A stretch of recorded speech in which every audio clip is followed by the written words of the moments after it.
आप देख रहे हैं श्री हरि कृपा आश्रम चैनल। संस्थापक स्वामी श्री हरि चैतन्य पुरी जी महाराज।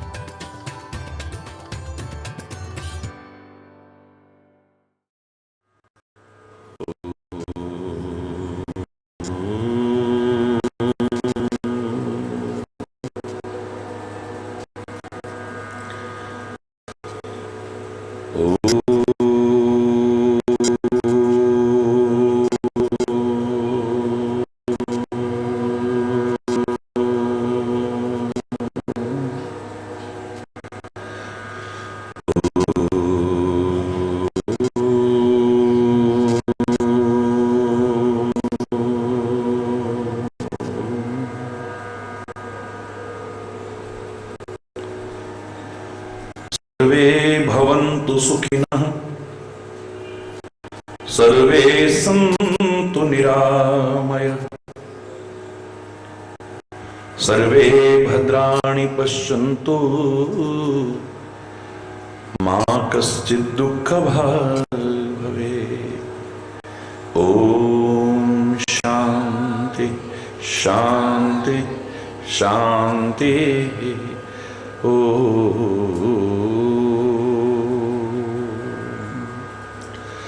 त्वमेव माताश्च पिता त्वमेव, त्वमेव बन्धुश्च सखा त्वमेव, त्वमेव विद्या द्रविणं त्वमेव, त्वमेव सर्वं मम देवदेव। ॐ शान्ति शान्ति शान्ति।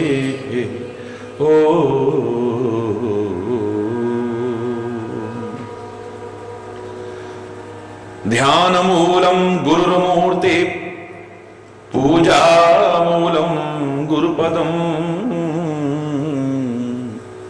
मन्त्रमूलं गुरुर्वाक्यं, मोक्षमूलं गुरुकृपा। ॐ शान्ति शान्ति शान्ति।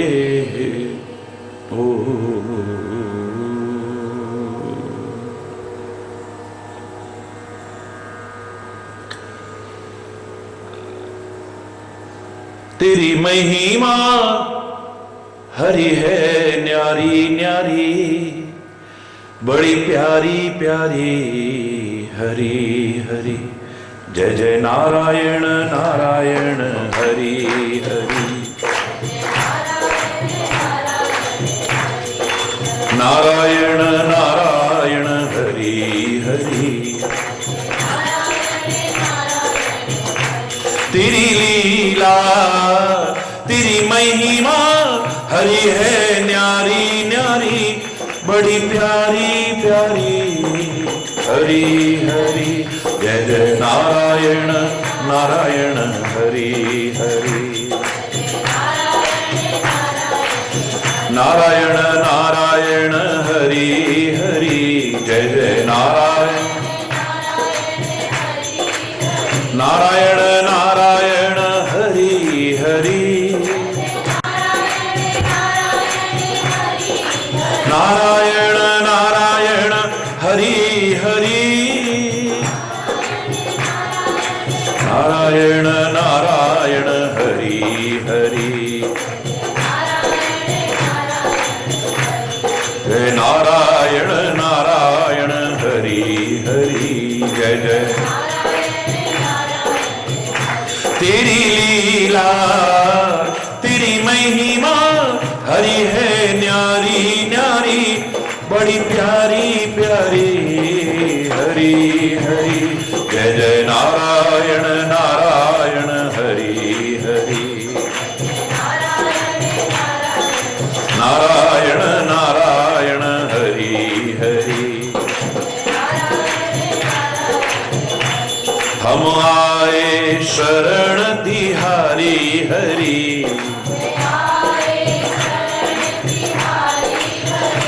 अब राखो लाज हमारी हरि हरि हरि जय जय हरि हरि जय जय हरि हरि जय जय नारायण नारायण हरि हरि नारायण नारायण हरि हरि भक्तों के प्राण धारे हरि भक्तों के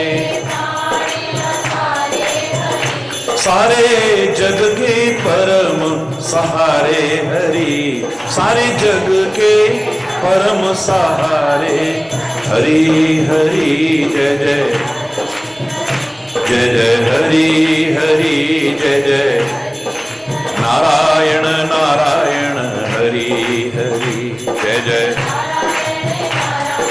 नारायण नारायण हरि हरि जय जय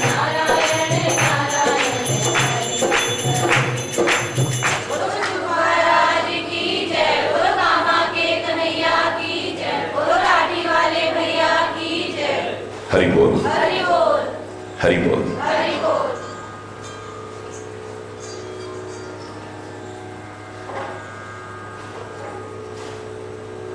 बालपन कैसा हो श्री राम सिखा रहे हैं।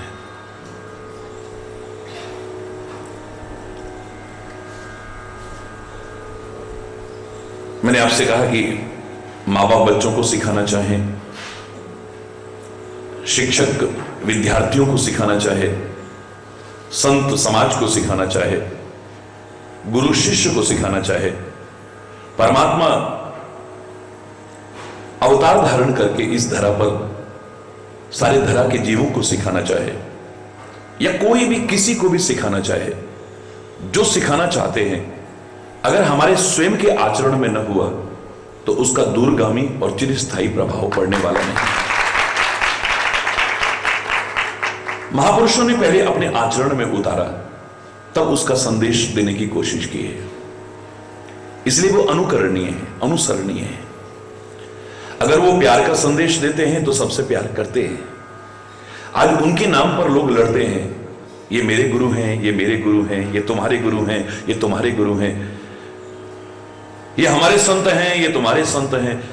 आप कर सकते हो, लेकिन उन्होंने तो सबसे प्यार किया है। परमात्मा सबका है, वो किसका नहीं है। आपको लगना चाहिए कि वो हमारा है।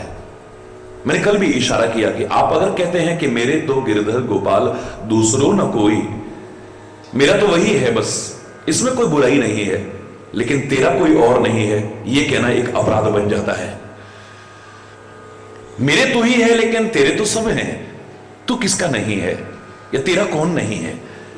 चाहे वो परमात्मा हो, चाहे वो संत हो, चाहे वो सदगुरु हो, चाहे वो महापुरुष हो, चाहे ये पृथ्वी है, सबकी है। आकाश सबका है, वायु सबकी है। कोई भेदभाव नहीं है इनके मन में। अगर वो भेदभाव न करने का संदेश देते हैं तो पहले सबको प्यार करते हैं। अगर वो सादगी का संदेश देते हैं तो स्वयं भी सादगी परिपूर्ण जीवन जीते हैं। लालच न करने का संदेश देते हैं तो स्वयं भी लोभ का परित्याग करते हैं, बांस फटकने नहीं देते हैं। कथनी और करनी के अंतर के कारण आज के तथाकथित उपदेशक और उनके उपदेश मजाक का पात्र बनकर के रह गए। हरि बोल। हमें कहते हैं परमात्मा पर भरोसा रखो, तुम्हारी रक्षा करेगा, लेकिन स्वयं बॉडीगार्ड के बिना चल नहीं सकते, सिक्योरिटी के बिना चल नहीं सकते। जो हमें सिखाते हैं अगर स्वयं के आचरण में न हुआ तो मर्यादा पुरुषोत्तम श्री राम की अन्य विशेषताओं में सबसे बड़ी विशेषता यही है, उन्होंने अपने जीवन के आचरण को माध्यम बना करके सिखाने की कोशिश की, स्वयं करके दिखाया है। इसलिए तुलसी कहता है कि राम की लीलाएं परमात्मा की लीलाएं नहीं है, सामान्य मनुष्य की लीलाएं हैं। परमात्मा होकर के भी सामान्य मनुष्य की लीलाएं करने का क्या भाव हो सकता है? यह हो सकता है कि उनको अपने जीवन के आचरण में उतारने में ये लोग कहीं वंचित न रह जाएं। वो तो भगवान थे, उन्होंने कर लिया तो क्या है, हम तो जी सांसारिक प्राणी हैं, हम कहां कर सकते हैं। मेरे राम कह रहे हैं जो मैं कर रहा हूं उसे सामान्य से सामान्य प्राणी भी कर सकता है। मैं प्रातःकाल उठता हूं, क्या तुम नहीं उठ सकते हो? अपने माता पिता गुरु के चरणों में सिर नवाता हूं, क्या तुम नहीं नवा सकते हो? मैं अगर अपने गुरुओं का सम्मान करता हूं, क्या तुम नहीं कर सकते हो? मैं धर्म की संस्थापना में अपना योगदान देता हूं, अगर तुम चाहो तो क्या नहीं दे सकते हो? मैं अधर्म के विनाश के लिए तत्पर रहता हूं, अगर तुम चाहो तो क्या नहीं कर सकते हो? समाज में जिन्हें ठुकराया, उपेक्षित समझा, ऐसे उपेक्षित और ठुकराए हुए समाज को भी मैंने गले से लगाया है। चाहे वो शबरी हो, चाहे वो निषाद हो, अगर तुम चाहो तो क्या नहीं लगा सकते हो? मैंने जिसे अपने जवान से मित्र कहा है, मैंने मित्रता को निभाने की कोशिश की है, अगर तुम चाहो तो क्या नहीं निभा सकते हो? मैंने जो किया है, अगर तुम चाहो तो कर सकते हो। उनकी हर आचरण, हर क्रिया, हर व्यवहार, हर चेष्टा हमें सिखाने की कोशिश करने, सीखने वाले होने चाहिए। गुणग्राही बनकर के सीखने की कोशिश करें। हम क्या सिखा रहे हैं? सीखने वाला तो नीच लोगों से भी सीख लेता है, अधम लोगों से भी सीख लेता है, निकृष्ट लोगों से भी सीख लेता है। सीखने वाला बशर्ते की हो। फिर यहां तो परमात्मा स्वयं सिखाने की कोशिश कर रहे हैं, क्यों नहीं सीख रहे? उत्तम विद्या लीजिए यद्यपि नीच पे हुए।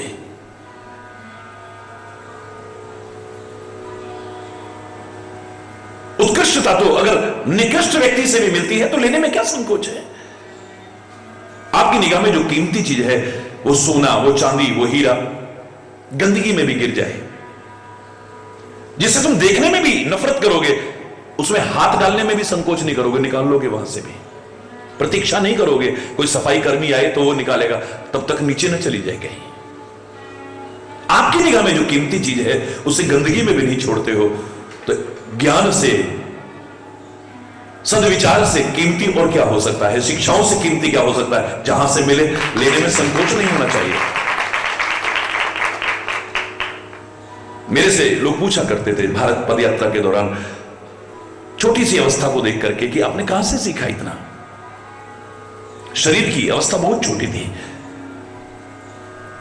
मैंने कहा वेदों से, शास्त्रों से, पुराणों से, ग्रंथों से, महापुरुषों से, माता पिता से, बड़ों से, बुजुर्गों से भी सीखा। लेकिन जिन्हें तुम नीच समझते हो, अधम समझते हो, बेकार समझते हो, मैंने तो उनसे भी सीखा है। क्या बात करते हैं महाराज जी, आपके मुंह से ये बात अच्छी नहीं लगती, उनसे क्या सीख सकते हैं? मैंने कहा मैंने उस शराबी को नहीं देखा जिसके गाल लाल थे, मैंने उस शराबी को देखा जिसका शरीर बर्बाद है, घर बर्बाद है, घर की शांति बर्बाद है, पैसा बर्बाद है, सब कुछ बर्बाद है। देख करके सीख लिया जीवन में कभी शराब मत पीना। मैंने उस जुआरी को नहीं देखा जिसके आलीशान महल खड़े थे, मैंने उस जुआरी को देखा जिसका सब कुछ बर्बाद हो गया है।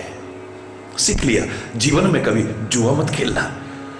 फलाने व्यक्ति से ये गलती हुई थी, उसका ये दुष्परिणाम उसने भोगा, कम से कम तू मत करना, वरना तुझे भी दुष्परिणाम भोगना पड़े।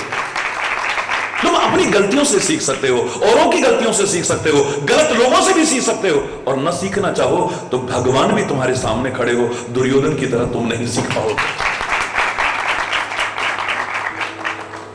ज्ञान तो वही है, सिखाने वाला भी वही कन्हैया है। अर्जुन को समझ में आ जाती है, दुर्योधन को क्यों नहीं आती है? दुशासन को क्यों नहीं आती? शकुन की समझ में क्यों नहीं आती? अंधे धृतराष्ट्र के समझ में क्यों नहीं आती है? पुत्र में मोह में अंधी हो चुकी गांधारी को समझ में क्यों नहीं आती है?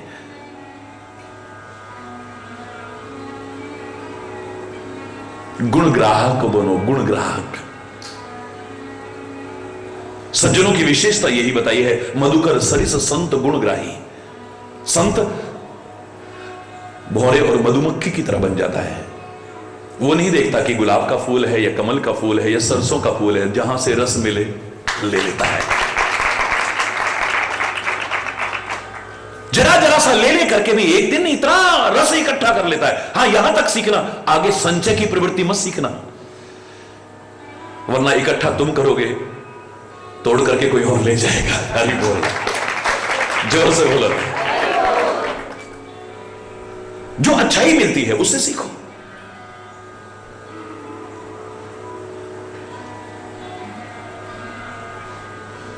कमल के अंदर गंध है, लेने वाला दूर जंगल से भौरा खिंचा हुआ आ जाता है, दूर जंगल से।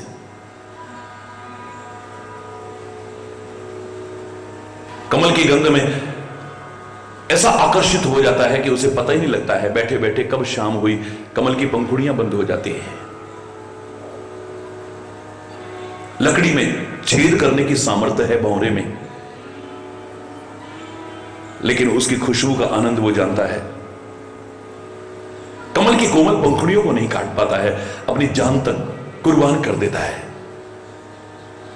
कमल में तो गंध है, भौरा इतनी दूर से खिंचा हुआ आ रहा है, लेकिन मेढक पास में रहकर के भी कभी आकर्षित नहीं हुआ उसकी ओर। एक बार उसने सूंघने की कोशिश भी नहीं की है। बिल्कुल जहां कमल का फूल है वहीं रहता है वो। इसलिए कहावत भी बनी, मेढकी को जुकाम हो गया है, उसे आकर्षित नहीं कर पाई है, गुणग्राहकता नहीं है। मैंने उस दिन आपको उदाहरण दिया कि आम के बगीचे में चारों ओर पके हुए आम हैं, गंध आ रही है बड़ी प्यारी, रस भरे हुए पके हुए पीले पीले आम, और जिसमें बहुत सारे आम लगे हैं उसी शाखा पर एक गिद्ध बैठा हुआ है, झांकता भी नहीं उधर, सूंघता भी नहीं उधर, चखने की कोशिश भी नहीं करता है।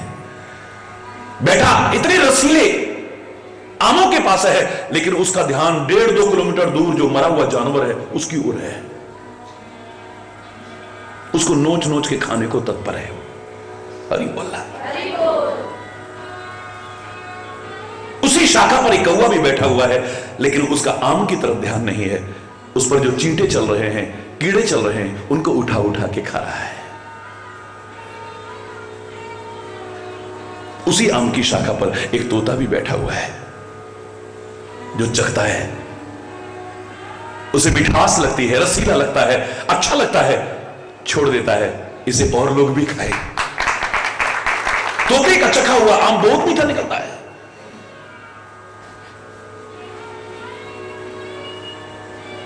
आम तो एक ही है ना, लेकिन बगल में बैठे हुए गिद्ध की दृष्टि क्यों नहीं जाती है?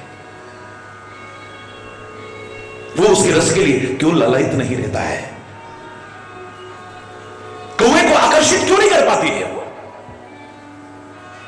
मात्र तोते को ही क्यों?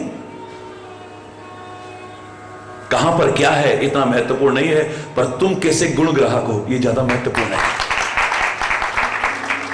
मैंने कहा था हरि चैतन्य के पास क्या और कितना है ना तुम समझ पाओगे, हरि बोलना, और ना तुम्हारे लिए इतना महत्वपूर्ण है ये। और संतों महापुरुषों के पास या इन ग्रंथों में क्या और कितना है ना तुम गहराई नाप पाओगे कभी, तुम्हारी सामर्थ्य नहीं है। और लेना भी क्या है? हरि चैतन्य के पास, संतों के पास, ग्रंथों में क्या और कितना है इतना महत्वपूर्ण नहीं है, पर तुम क्या और कितना ले सकते हो ज्यादा महत्वपूर्ण है। गुण ग्राहक बनकर के तुम कितना ले सकते हो, ये तो मर्यादा पुरुषोत्तम श्री राम के चरित्र की बात चल रही है, जहां पर कदम कदम पर मर्यादा ही मर्यादा है, कुछ और है ही नहीं। मैंने कहा था भगवान श्री कृष्ण ने जो कहा है उसे जीवन के आचरण में उतारोगे, आंख मूंद के भी तुम्हारे जीवन का कल्याण होगा, अकल्याण नहीं हो सकता है। और श्री कृष्ण ने जो कहा वो भगवत गीता में मिलता है, श्रीमद् भगवत गीता में। आंख मूंद करके कर्म, भक्ति और ज्ञान का वो अनूठा संगम जीवन में अपना लेना, उद्धार हो जाएगा तुम्हारा। श्री कृष्ण ने जो कहा है, जो गीता में मिलता है, आंख मूंद के भी अपना लेना, कल्याण होगा। लेकिन मेरे श्री राम ने जो कहा भी है और किया भी है, आंख मूंद के भी अपना लोगे तो भी उद्धार होगा। मर्यादा है, कदम कदम पर मर्यादा है। कैसा जीवन है, कैसा आचरण है, बहुत दिन से सुन रहे हो आप। कौशलपुरवासी नर नारी वृद्ध और बाल, प्राण हुते प्रिय लागत, सब कहूं राम कृपाल। सबको प्रिय लगते हैं, प्राणों के समान प्रिय लगते हैं, प्राणों से भी अधिक प्रिय लगते हैं।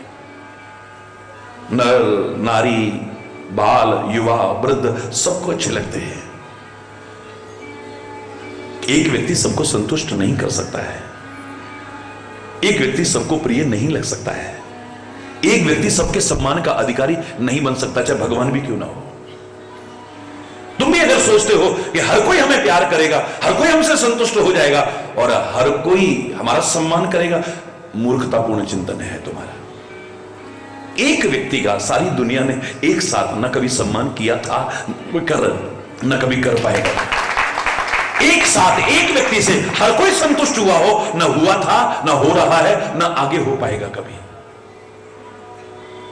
एक साथ एक ही व्यक्ति से सब प्यार करते हो, ना ऐसा हुआ था, ना हो रहा है, ना आगे हो पाएगा, ना भूतो न भविष्यति। हरि बोल। अपनी तरफ से कोशिश करनी है, हमारा जीवन ऐसा हो, हमारा आचरण ऐसा हो, हमारे कर्म ऐसे हो, हमारी चेष्टाएं ऐसी हो, हमारा व्यवहार ऐसा हो, हम सबको अच्छे लगे। लेकिन सबको संतुष्ट कर पाएंगे? ना ना ना, भगवान नहीं कर पाए। प्रत्यक्ष भगवान सामने, सूर्य भगवान प्रत्यक्ष नजर आ रहे हैं, सबको संतुष्ट नहीं कर पाए। सूर्योदय होते ही जागृति आती है, नव चेतना जागृत होती है, उठो उठो उठो उठो, दिन निकल आया, दिन निकल आया। लेकिन उल्लू कभी खुश नहीं होगा, आलसी व्यक्ति कभी खुश नहीं हो सकता है। दिन निकल आया, हरि बोल, जोर से बोल रहा है। भोगी विलासी व्यक्ति कभी प्रसन्न नहीं हो सकता है। अंधकार कभी प्रसन्न नहीं हो सकता है। कमल तो खिल उठता है, लेकिन कमल नहीं मुरझा जाती है, वो कभी प्रसन्न नहीं हो सकते।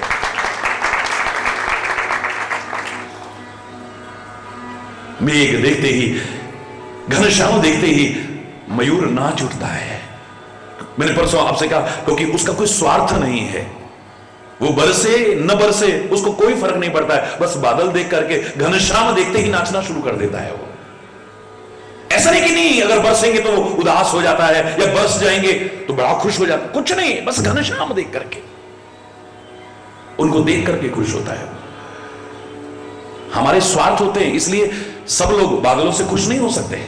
जिनके स्वार्थ हैं, जिनकी खेती सूख रही होगी वो बड़ा खुश होगा, लेकिन जिसकी फसल पकी होगी, बोलो ना, अरे बोल, जोर से बोला ना, जिसकी फसल कटी हुई पड़ी होगी वो कभी खुश होगा? काले काले उमड़ घुमड़ करके आते बादलों को देख करके। जो गर्मी से तप रहे हैं उन्हें राहत मिलेगी, बड़े खुश होंगे। लेकिन जिसके घर में किसी कार्यक्रम का आयोजन है वो खुश होगा कभी?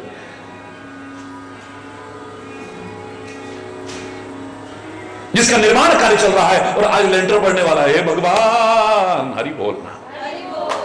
जिस कुमार भाई ने इतनी मेहनत करके इतने अपने पात्र बनाए और उनको अब आमा लगा करके आग में रखा है, आग लगाई है और उमड़ घुमड़ के आ गए, खुश होगा वो कभी? नहीं। भगवान सबको खुश नहीं कर पाए, परमात्मा की विभूतियां सबको प्रसन्न नहीं कर पाई। तुम सबको खुश कर लोगे। मैं अधूरी बात नहीं कहूंगा, झूठी बात नहीं कहूंगा, लेकिन कोशिश करनी है। हमारा प्रयास कैसा होना चाहिए कि हमारा जीवन, मैंने कहा ना, दो तरह के लोग हैं दुनिया में, इन दो में से पहले तरह का होना चाहिए। दोनों एक साथ पैदा हैं दुनिया में, एक साथ रहते हैं दुनिया में, लेकिन दोनों के जीवन में अंतर है। एक जगह पर हैं दोनों,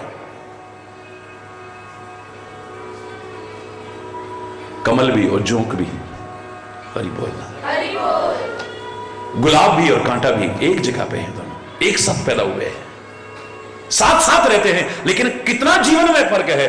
गुलाब को देखते ही मन खुश हो जाता है, और खाली खुश नहीं होता, अपने करीब लाने को मन करता है, लेकिन कांटा को चल के भी आ जाए तो निकाल के बाहर फेंकने को मन करता है।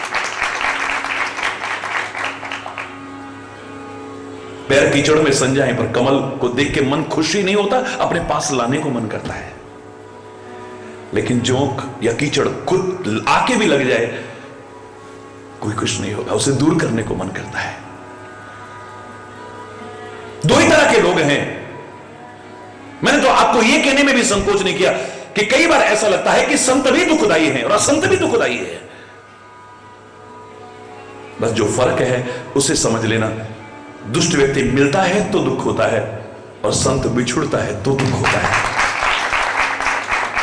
एक मिलता है तो दुख होता है, ऊपर से चाहे कहे आओ आओ जी बड़ा अच्छा लगा जी, अंदर ही आ गया ये, उसका आना अच्छा नहीं लगता है, उसका मिलना अच्छा नहीं लगता है।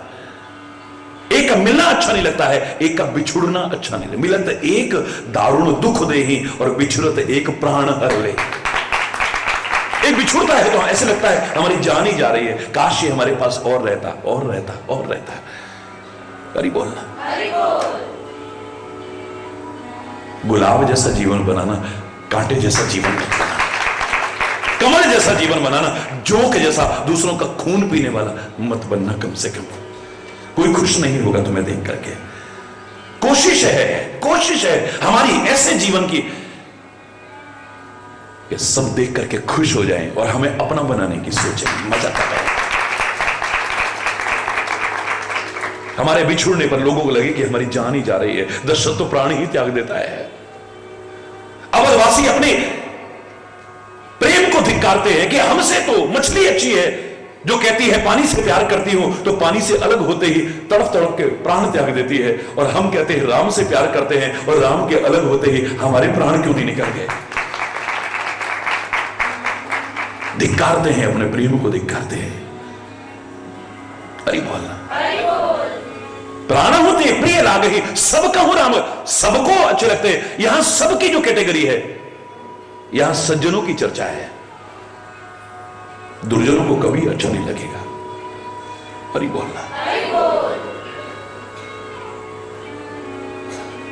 उनको कभी भी अच्छा नहीं लगेगा। सज्जनों का अभ्युदय, परमात्मा का अभ्युदय उनको कभी अच्छा नहीं लग सकता है।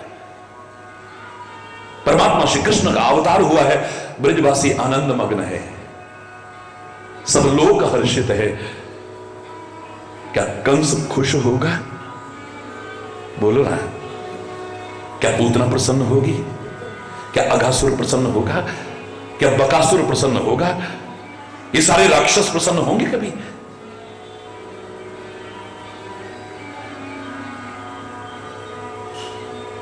उसकी जान तक, जिस पर जान कुर्बान करते हैं, उसकी जान तक लेने की कोशिश कर देते हैं। हरि बोलना, श्री राम अपनी आचरण से बता रहे हैं कि हमें ऐसी अपनी तरफ से चेष्टा ऐसी होनी चाहिए कि हम सबको प्रिय लगे। हां, भूलना मत, भगवान भी सबको प्रिय नहीं लगे, विभूतियां सबको प्रिय नहीं लगी, बड़े बड़े महापुरुष सबको प्रिय नहीं लगे, तो तुम भी लगोगे, इस भ्रम में मत जीना। हरि बोल, सब तुम्हारा सम्मान करेंगे, इस भ्रम में मत जीना। एक साथ एक व्यक्ति का सारी दुनिया ने सम्मान किया हो, आज तक नहीं हुआ ऐसा कभी। हरि बोलना, मैं तो यहां तक कहने में संकोच नहीं करूंगा कि सम्मान देना तुम्हारा कर्तव्य होना चाहिए, सम्मान पाना तुम्हारा अधिकार नहीं होना चाहिए। मैं सबको सम्मान दूं, मेरा ये भाव हो, मेरा सब सम्मान करे ना, सम्मान का अधिकारी बनूं, दुनिया सम्मान करेगी। सम्मान का आकांक्षी ना बनूं मैं। अगर सम्मान पाना मैंने अपना अधिकार मान लिया, सारी दुनिया भी मेरा सम्मान करे और किसी एक ने ना किया, तो सारी दुनिया के सम्मान करने पर इतना खुशी नहीं होगी जितना एक एक न करने पर मेरे को दुख होगा। और बोलना, देखा मेरे आते सब उठ के खड़े हो गए, ये नहीं हुए। हरि बोलना, कई बार ऐसे भ्रम मैंने देखे, एक व्यक्ति को इतना बुरा लगा, किसी से दुर्भावना आ गई कि ये उठ करके खड़ा नहीं हुआ। मेरे ये सच्ची घटना बता रहा हूं, एक बहुत बड़े महापुरुष कहे जाने वाले के द्वारा उसके मन में दुर्भावना आ गई और वह गुस्से में तमतमाने लगे। लेकिन जब पता लगा उस व्यक्ति के पैर ही नहीं थे जो बैठा हुआ था, शर्म के मारे पन हो गया। तुम सम्मान पाना अपना कर्तव्य अधिकार मत समझो, सम्मान देना अपना कर्तव्य समझो। अगर तुमने सम्मान पाना अपना अधिकार समझ लिया ना, कितना भी लोगों ने सम्मान किया तब इतनी खुशी नहीं होगी, किसी एक ने भी अगर ना किया क्षुब्ध हो जाओगे, दुखी हो जाओगे, व्यतीत हो जाओगे तुम। इतिहास साक्षी है, दक्ष जब प्रजापति बने, इक्विवेलेंट टू प्रेसिडेंट, आज के प्रेसिडेंट के बराबर पद, तो उनका सम्मान समारोह हुआ। सारे के सारे देवी देवता इकट्ठे हुए, यहां तक कि विधाता एक वहां पर पहुंचे, भगवान शंकर भी पहुंचे वहां पे, असंख्य ऋषि मुनि पहुंचे हैं, 33 करोड़ देवी देव, 33 मैं तो 33 कोटि कहा करता हूं, कोटि माने करोड़ भी होता है, और मैंने देवताओं की 33 कोटि यानी श्रेणियां बताई हैं।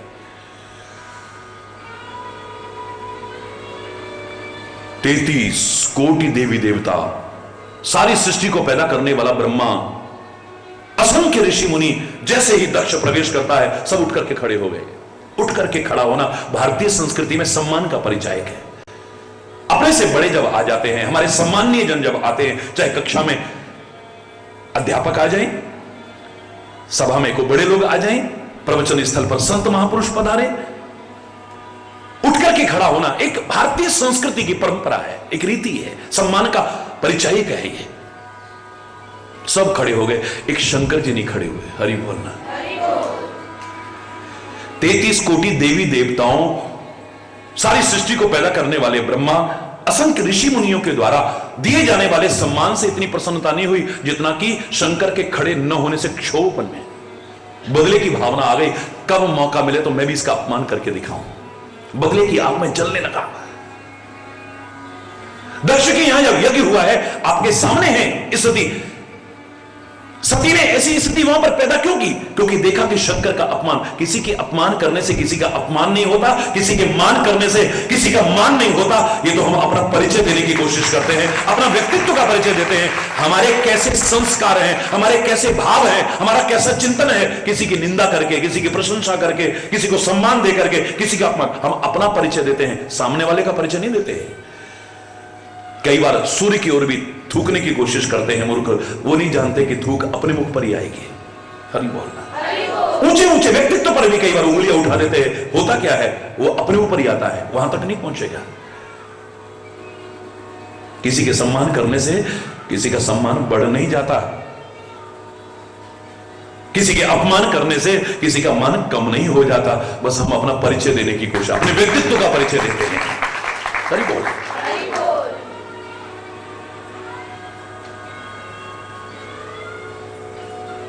यज्ञ में भाग न देकर के शिव का अपमान करने की कोशिश की है उसने। मेरा ये उदाहरण सुनाने का उद्देश्य मात्र इतना है कि इतने लोगों ने सम्मान किया, एक शंकर जी ने नहीं किया। उसे लगा, जबकि शंकर जी तो अपनी मस्ती में मस्त थे, उन्हें पता ही नहीं लगा कि कब दक्ष आया है।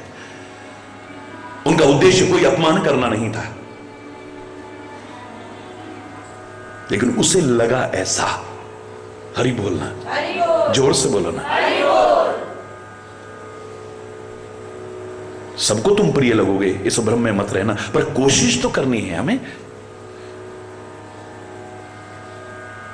जैसे मैंने कहा था ना कि कोशिश करो, याद करो, इसी से संबंधित हमारी कोई क्रिया ऐसी ना हो, हमारा कोई व्यवहार ऐसा ना हो, हमारा कोई आचरण ऐसा ना हो, हमारी कोई चेष्टा ऐसी ना हो कि हम दुनिया की नजरों से भी गिर जाएं।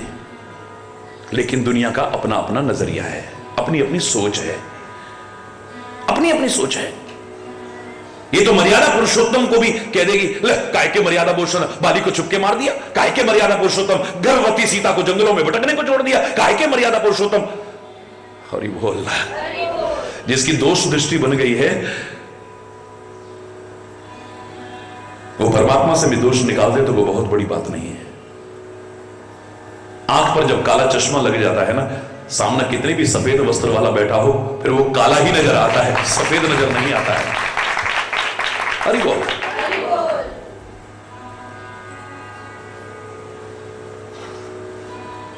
कोशिश करनी है कि दुनिया की नजरों से भी न गिरे हम, हमारी कोई क्रिया हमारी तरफ से ऐसी ना हो जाए, कोई चेष्टा, कोई व्यवहार, कोई आचरण, कोई कर्म ऐसा ना हो जाए। लेकिन दुनिया का अपना अपना सोच है, अपना नजरिया है। इनकी अच्छे बुरे की परिभाषा क्या है? भाई जरा गाड़ी चाहिए थी हमको, भाई गाड़ी तो नहीं दे सकते। अरे इतने गंदे लोग हैं, इतने बुरे लोग हैं, देखो गाड़ी की जरूरत है, गाड़ी को मना कर दिया। गाड़ी दे दो तो तुम बहुत अच्छे हो, मना कर दिया तो हो सकता है तुम्हारी मजबूरी हो सकता है तुमने टैक्स जमा नहीं करा, तुम उसको रोड पर नहीं आने देना चाहते अभी, हो सकता है, कुछ भी हो सकता है ना। इंश्योरेंस नहीं करा रखा है आपने, कोई कारण भी हो सकता है, खराबी भी हो सकती है उसमें, या आपको कहीं जाना है, मना कर दिया तो बहुत बुरे हो, चाहे तुम कितने भी अच्छे आदमी हो। हरि बोल। पड़ोस में गए, बहन हमको एक गिलास चीनी दे दो, हमारे घर में खत्म, मेहमान आ गए हैं, सुबह बाजार खुलेगा हम लाके दे देंगे। हो सकता है उसके घर में भी उसने मना कर दिया। इतने गंदे लोग हैं, भगवान ऐसा पड़ोस किसी को ना दे, एक गिलास चीनी को मना कर दिया। बताइए, हमारी सोच इतनी गिरी है, सामने वाला कितना भी अच्छा क्यों ना हो, हमारे मन के अनुकूल ना, हमें वो बुरा लगने लग जाता है। हमारे मन के अनुकूल हो जाए तो अरे भैया हमारे लिए तो भगवान ही हो के आ गया वो, अरे वो मदद नहीं करता, चाहे वो कितना भी गंदा आदमी हो। सामने वाला अच्छा है या बुरा है, परिभाषा हमारी स्वार्थ प्रेरित होती है। क्यों? गलत कह रहा हूं? जोर से बोलो ना। बिल्कुल ठीक है, निसंदेह ठीक है। कोशिश करनी है दुनिया की नजरों से भी न गिरे, लेकिन एक बार हो सकता है ये हमें न समझ पाए, तो फिर कोशिश करनी है कभी अपनी आत्मा, महात्मा या परमात्मा की नजरों से न गिर जाए। एक बार दुनिया की नजरों से गिरा हुआ व्यक्ति भी उबर सकता है, लेकिन जो अपनी आत्मा की नजरों में गिर गया, किसी महात्मा की नजर में गिर गया या परमात्मा की नजर में गिर गया, वो कभी उबर भी नहीं पाएगा। तभी तो भजन में वो पंक्ति बोलते हो आप, नजरों से गिराना ना, चाहे जितनी सजा देना, नजरों से चाहे जितनी सजा देना, नजरों से जो गिर जाए, इनकी नहीं तेरी नजरों से जो गिर जाए, वो मुश्किल ही संभल पाए, नजरों से मुश्किल ही संभल पाए, भगवन तेरे चरणों की, गुरुवर तेरे चरणों की, गर धूल ही मिल जाए। मैं पूरा नहीं सुना रहा हूं। नजरों से गिराना ना, चाहे जितनी सजा देना। एक भक्त कहता है चाहे जो सजा देना, चाहे जो दंड देना, लेकिन अपनी नजरों से कभी मत गिरा देना, क्योंकि तेरी नजर से जो गिर जाएगा वो कभी उबर नहीं पाएगा। और मैंने उदाहरण भी सुनाया था, जब समुद्र पर पुल निर्माण हुआ, श्री राम सारे वानरों से कहने लगे, वानरों क्या चमत्कार है, अद्भुत चमत्कार तुम्हारा, दुनिया का महानतम आश्चर्यजनक कार्य करके दिखाया है तुमने, क्यों शर्मिंदा करते हो प्रभु, ये तो आपका चमत्कार है, आपके नाम का चमत्कार। नहीं नहीं नहीं, तुम्हारी मेहनत का चमत्कार है। अगर आप लोग दूर दूर से पहाड़ और चट्टान न लेके आते, नल और नील इन्हें नहीं छूते, जिनको शाप आज वरदान सिद्ध हो रहा है, पानी पर तैर रहे हैं जिसकी वजह से, तो ये पुल कहां से बन जाता? बोले प्रभु, माना कि हम बड़े बड़े पहाड़ चट्टान ला रहे हैं, नल और नील के छूने पर वो तैरने लगते हैं, लेकिन सागर की लहरों में एक उधर जाता एक उधर, ये पुल के रूप में क्यों इकट्ठे हैं जानते हैं? श्री राम कहते क्यों? बोले जब हम लाते हैं, हनुमान एक पहाड़ पर रा लिखता है, दूसरे पर मां लिखता है। सीमेंट और सरिये की जरूरत नहीं, आपके नाम की तरह जुड़ करके इकट्ठे हुए पड़े हैं।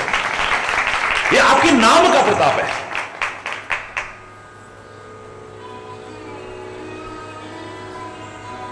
वो कहते हैं आपका प्रताप, वो कहते हैं आपका प्रताप है, वो कहते हैं आपका चमत्कार है, आपकी मेहनत का चमत्कार है, वो कहते हैं आपकी कृपा का चमत्कार है। अंत रहित बहस, एंडलेस बहस चल रही है, अंत नहीं। समझदार व्यक्ति कभी भी एक क्षण बर्बाद नहीं करता है व्यर्थ की बहस में, व्यर्थ के चिंतन में, व्यर्थ के क्रियाकलाप में, व्यर्थ के वार्तालाप में। एक क्षण भी, अनमोल एक क्षण भी कभी नष्ट नहीं करता है। गया हुआ ये अनमोल समय फिर वापस नहीं लौटता है। एक एक क्षण का सदुपयोग हो, दुरुपयोग तो बिल्कुल भी ना हो। श्री राम अंतरहित बहस को विराम देते हैं, कहते हैं बहस करके क्या मिलने वाला है, तुम कहोगे मेरी कृपा, मैं कहूंगा तुम्हारी कृपा। ऐसा करते हैं ना, परीक्षा करके देखते हैं। प्रत्यक्षम किम प्रमाणम, प्रत्यक्ष को प्रमाण की आवश्यकता नहीं है।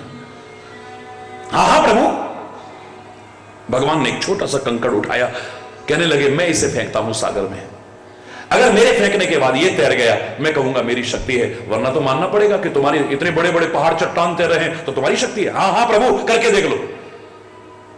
भगवान ने जैसे ही वो कंकड़ फेंका, हाहाकार मच गया सारी सभा में। खोदा पहाड़ निकली चुईया, ये तो हमसे भी गए, हम इनको भगवान मान के सेवा कर रहे हैं। अरे हमारे फेंके बड़े बड़े पहाड़ और चट्टान भी तैर रहे हैं, इनका तो छोटा सा कंकड़ भी डूब गए। हुआ क्या कि भगवान ने जो कंकड़ फेंका वो नीचे नीचे जा रहा है, नीचे नीचे जा रहा है। हनुमान एक ऊंची सी चट्टान पर खड़े हुए कहते अरे वानरों, अपनी बुद्धि को भ्रमित मत करो, बोले अब क्या अपनी आंखों से देख लिया, कुछ नहीं इनमें, हम तो भगवान समझ रहे थे। तुम्हारे फेंके बड़े बड़े पहाड़ और चट्टान भी क्यों तैरे, और श्री राम का फेंका एक छोटा सा कंकड़ भी क्यों डूबा, जानते हो तुम? बोले अब क्या जानना है? बोले मैं बताता हूं तुम्हें। अरे ओ वानरो, यानी ए दुनिया वालों, जिसे तुम फेंक दोगे, जिसे तुम ठुकरा दोगे, जिसे तुम छोड़ दोगे, वो तो इस भवसागर में उबर के ऊपर आ सकता है, लेकिन जिसे मेरे परमात्मा ही छोड़ देंगे, जिसे परमात्मा ही ठुकरा देंगे, जिसे परमात्मा ही फेंक देंगे, वो कभी उबर के ऊपर नहीं आ सकता है। इसीलिए भक्त कहता है, ऐ परमात्मा तेरी नजरों से न गिर जाएं, वरना फिर उबरने की संभावना नहीं रहेगी। प्रार्थना करो, ये पंक्ति मेरे साथ बोलो मिल करके। नजरों से गिराना ना, चाहे जितनी सजा देना, नजरों से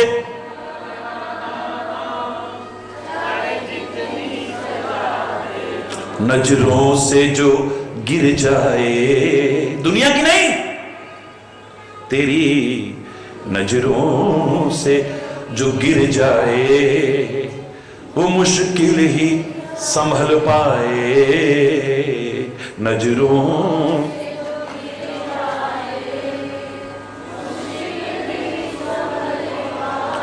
भगवन तेरे चरणों की गर धूल ही मिल जाए, सच कहती हूं मेरी तकदीर संवर जाए, सच कहती।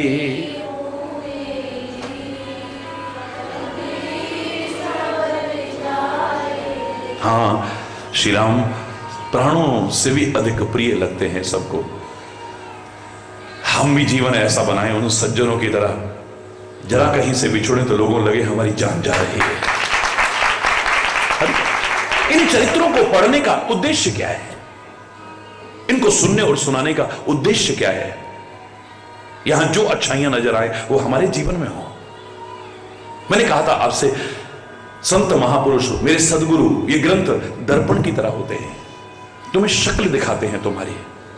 जैसे वो शीशा तुम्हें तुम्हारी शक्ल दिखाता है, हो सकता है उस शीशे पर अगर धूल जमी हो, आपको आपकी शक्ल ठीक नहीं दिखाई देगी।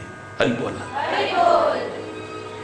हो सकता है उसके पीछे जो लगा होता है ना, वो लाल लाल रंग का कुछ, वो अगर मिट जाए तो फिर आपको शक्ल, बोलो ना, उस शीशा अगर टेढ़ा मेढ़ा है थोड़ा सा भी, तो आप सर्कसों में या कई जगह पर देखते हो, किसी में आप ऐसे नजर आते हो, किसी में नाटे नजर आते हो, किसी में लंबे नजर आते हो, किसी में, उस शीशे में विकृति होगी तो आपको सही शक्ल नहीं दिखेगी। लेकिन ये वो दर्पण है तुम्हारी वास्तविकता से अवगत करा देगा। वो शीशा तुम्हें वास्तविकता नहीं है, इसलिए उसका नाम है आईना। आजकल की इंग्लिश के लिए तो बहुत अच्छा शब्द है, इंग्लिश है ना आजकल, तो हिंदी इंग्लिश मिक्स बोलते हैं। तो आई माने मैं ना, ये कह रहा है कि मैं जो अपने आप को समझा बैठा हूं, ये मैं नहीं हूं, मैं तो कुछ और हूं। ये जो बता रहा है ये तो अक्ष है, वो भी ठीक नहीं है। हरि बोल रहा। असली दर्पण जो दर्प न रहने दे, दर्पण मतलब दर्प, दर्प माने अभिमान न रहने दे, तेरी अकड़ को चकनाचूर कर दे, तेरे जीवन की वास्तविकता से अवगत करा दे। वो संत हो सकते हैं, सद्गुरु हो सकते हैं, वो ग्रंथ हो सकते हैं।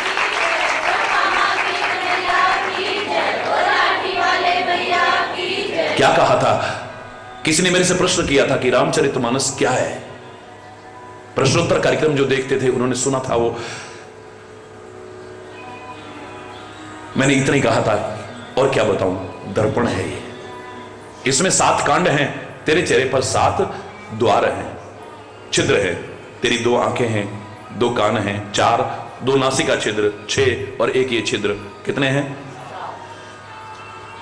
7 द्वारों वाला तेरा चेहरा। अगर तू देखना चाहता है ना 7 कांड वाले इस मानस में देख ले, ये वो दर्पण है, तेरे को बता देगा कि तू राम जैसा जीवन जी रहा है या रावण जैसा जीवन जी रहा है, तू हनुमान जैसा जीवन जी रहा है, विभीषण जैसा जी रहा है, सुग्रीव जैसा जी रहा है, बाली जैसा जी रहा है, तू सीता और सावित्री की तरह है या शूर्पणखा की तरह। हरि बोल। तेरी वास्तविकता से अवगत करा दे, ये वो दर्पण है। हरि बोल। इनको पढ़ने का, इनको पढ़ाने का, इनको सुनने का, इनको सुनाने का उद्देश्य यही होना चाहिए। अगर नहीं है तो जो प्रेरणा मिलती है, जो शिक्षा मिलती है, जो संदेश मिलता है, जो उपदेश मिलता है, उसको हम अपने आचरण में उतार सकते हैं। हमें राम नहीं बनना है, लेकिन राम जैसा तो बनना है। हरि बोलना। कृष्ण न सही, लेकिन कृष्ण जैसा तो बनना है। शिव न सही, लेकिन शिव जैसा तो बनना है। कम से कम कंस जैसा, रावण जैसा या राक्षसों जैसा तो नहीं बनना है। हरि बोल।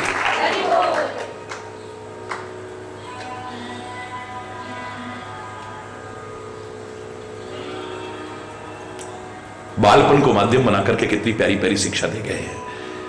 अनुज सखा संग भोजन करही,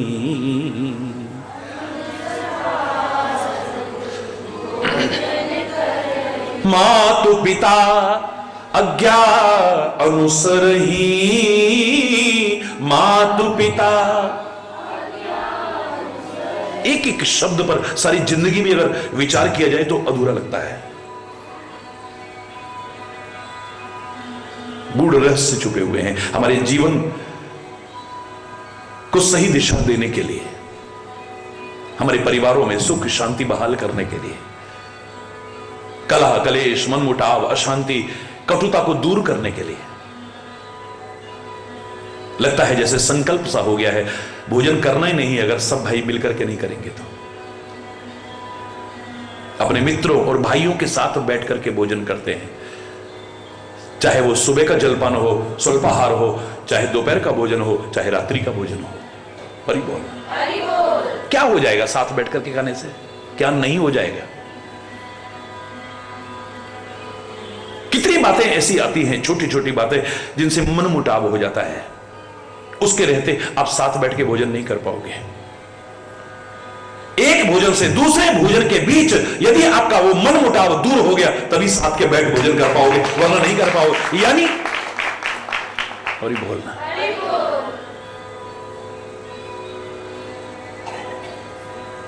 आपके जीवन में कितनी अंडरस्टैंडिंग है, आपके संबंध को बनाए रखने के लिए ये उतनी महत्वपूर्ण नहीं है। उससे भी ज्यादा महत्वपूर्ण है आप मिसअंडरस्टैंडिंग्स को कितना दूर कर सकते हो। याद रखना, अंडरस्टैंडिंग होनी चाहिए आपस में, चाहे वो पति पत्नी के बीच हो, चाहे भाई भाई के बीच में हो, मां बाप बच्चों के बीच में हो, मित्रों के बीच में अंडरस्टैंडिंग होनी चाहिए, गुरु शिष्य के बीच में हो, किसी के बीच में भी, कोई भी संबंध, कोई भी रिलेशन क्यों ना हो,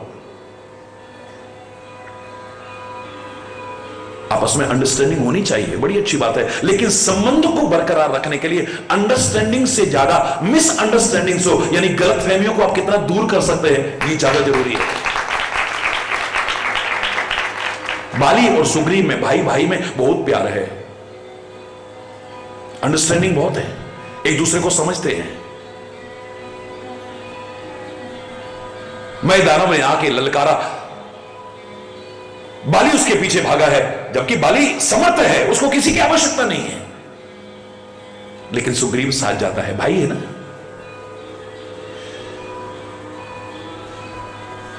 दौड़ते दौड़ते दौड़ते एक गुफा के पास पहुंच गए पर्वत में, और राक्षस उसके अंदर प्रवेश कर गया।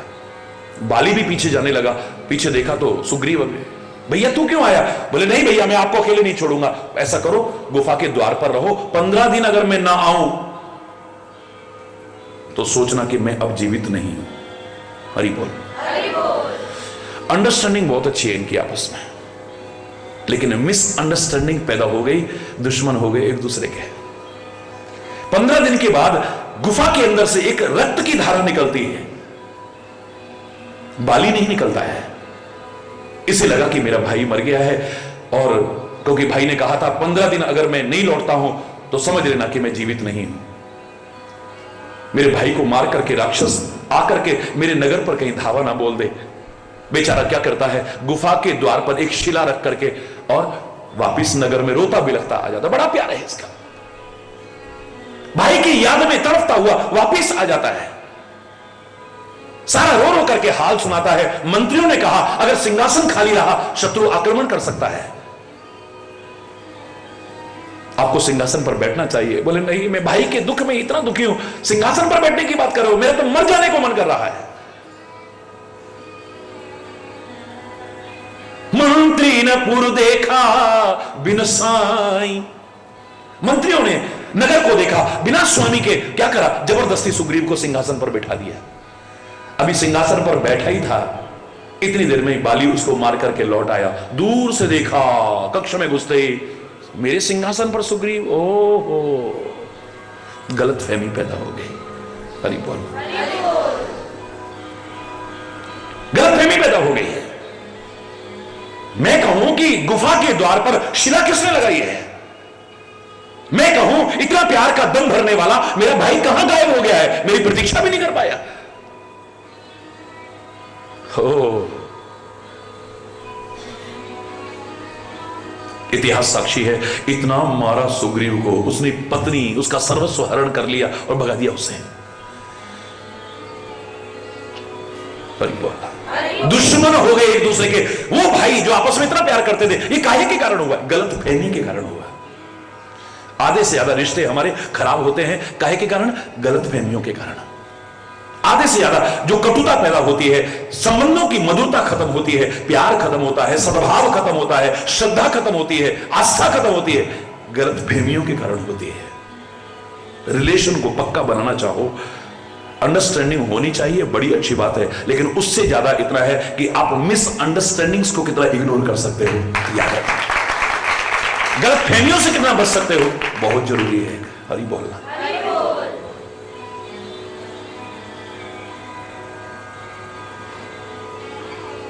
एक भोजन से दूसरे भोजन के अंतराल में, यानी चंद घंटों के बीच में ही अगर आपकी गलतफहमियां दूर न हुई, आपका मन मुटाव दूर न हुआ, क्या साथ बैठ के भोजन कर पाओगे? बोलो ना। और अगर किसी वजह से है नहीं बैठ रहा है कोई, तो लगता है दूसरा भाई, भैया आओ बैठो भोजन, नहीं मुझे नहीं करना, जाओ मुझे नहीं करना, भैया हम भी नहीं करेंगे जब तक आप भोजन नहीं करोगे। कैसे कर लूं? तूने ऐसा कैसे? भैया मैंने ऐसा नहीं कहा, आपने गलत समझा है। अच्छा अच्छा अच्छा, फिर ठीक है, बैठो। आनंद आ जाएगा। अनुज सखा संग भोजन करही, अनुज सखा, भाइयों के साथ, मित्रों के साथ बैठ करके भोजन करते हैं। वैसे भी साथ बैठ के, मैं कह रहा हूं, अकेले खाने में वो मजा नहीं है जो सबके साथ मिल बांट करके खाने में। सबके साथ मिल बैठ करके खाने में जो आनंद आता है।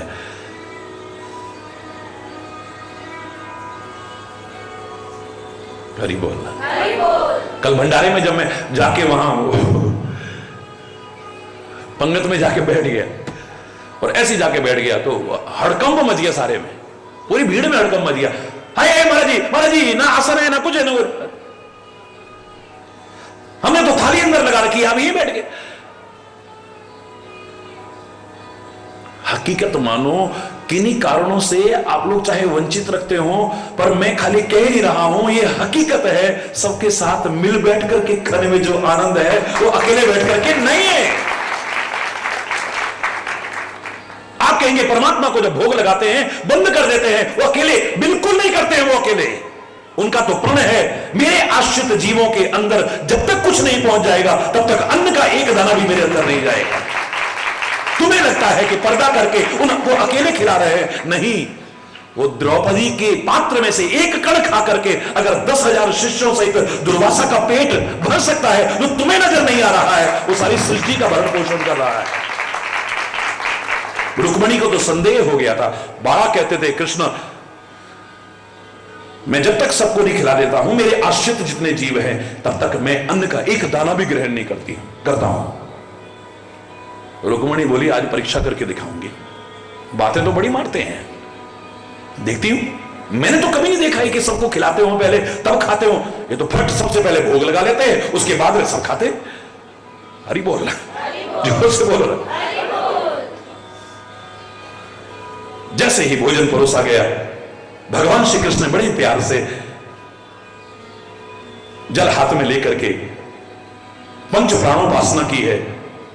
ओम प्राणाय स्वाहा, अपानाय स्वाहा, व्यानाय स्वाहा, उदानाय स्वाहा, समानाय स्वाहा, क्योंकि ब्रह्म का स्वरूप है ये। और जो भोजन हम शरीर को देते हैं ये प्राणों के लिए समर्पित होता है। ये प्राण मांगते हैं। कौन मांगता है? कभी भी जब अति भूख हो जाती है हम क्या कहते हैं? हाय मेरे तो प्राण निकल रहे हैं अब तो।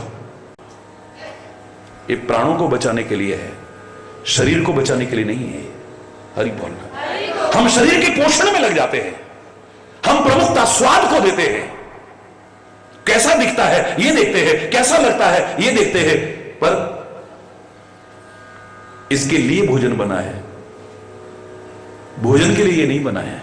हरि बोलना, जोर से बोलना। इसलिए महापुरुष जितना इस शरीर की रक्षा हो सके, प्राणों की रक्षा हो सके, उतना ही ग्रहण करते हैं। वो भी एक अपराध बन जाता है अगर हम प्राण रक्षा नहीं करते हैं तो। हरि बोलना। तो तन बिन वेद भजन नहीं वरना, शरीर के बिना भजन भी नहीं है। अकेली आत्मा भटकती रहेगी। शरीर ही एक माध्यम है आपको इस मार्ग पे भी आगे बढ़ाने का, इसकी रक्षा करना भी, लेकिन इसी के पोषण में ना लग जाए। ब्रह्म का रूप अन्न है, उसका सम्मान करते हुए प्राणोपासना का जो रीति है उसको करते हुए भगवान श्री कृष्ण ने पहला कौर, पहला निवाला तोड़ा, मुख की तरफ ले जाने लगे। फट रुक्मणी ने हाथ पकड़ लिया। झूठे झूठे झूठे। अरे क्या हो गया? क्या हो गया? आप झूठ भी बोलते हो ना? क्या झूठ बोला? सबको जब तक नहीं खिला देता हूं अपने आश्रितों को तब तक मैं नहीं। अरे कोई सवाल ही नहीं है। आज मैं प्रमाण सहित दिखा सकती हूं। एक जीव ऐसा है जो आपके आश्रित है, उसको आपने कुछ नहीं खिलाया और आप खुद खाने लगे। कौन है वो? दौड़ी दौड़ी गई, एक डिब्बी के अंदर ना चींटे को बंद किया था, फट लेकर के आई बड़े जोश में। जैसे ही डिब्बी का ढक्कन खोला, जोश ठंडा, वो तो चावल का दाना खा रहा है। हैरान, इसके पास ही चावल का दाना कैसे पहुंचा? बोले पहले तिलक की रीति थी हमारे यहां, अक्षत भी लगाते थे, तिलक के ऊपर अक्षत भी लगाते थे। तो जब तू डिब्बी बंद कर रही थी ना रुक्मणी, उसमें से चावल का एक दाना गिर गया था, ये वो खा रहा है। हरि बोल रहा, जोर से बोल रहा है। सबके साथ मिल बांट के खाने में ये तो परमात्मा भी सिखा रहा है जो आनंद है। अनुज सखा संग भोजन करही। और एक और महत्वपूर्ण बात है, मातु पिता आज्ञा अनुसरही। मातु पिता आज्ञा बहुत महत्वपूर्ण बिंदु है। हालांकि कार्यक्रम संपूर्ण हो चुका, लेकिन जो 2-3 दिन मैं यहां हूं, अभी जरूर चर्चा को आगे बढ़ाएंगे। शेष कल आज यहीं पर अगर कोई गलत शब्द निकला हो तो उसके लिए क्षमा चाहता हुआ अपनी वाणी को विराम दूंगा। एक बार जोर से बोलेंगे, धर्म के अधर्म का प्राणियों में, विश्व का, गौ माता की, भारत माता की, गंगा माता की, संत समाज की, भारत की देवियों की, भक्त समाज की,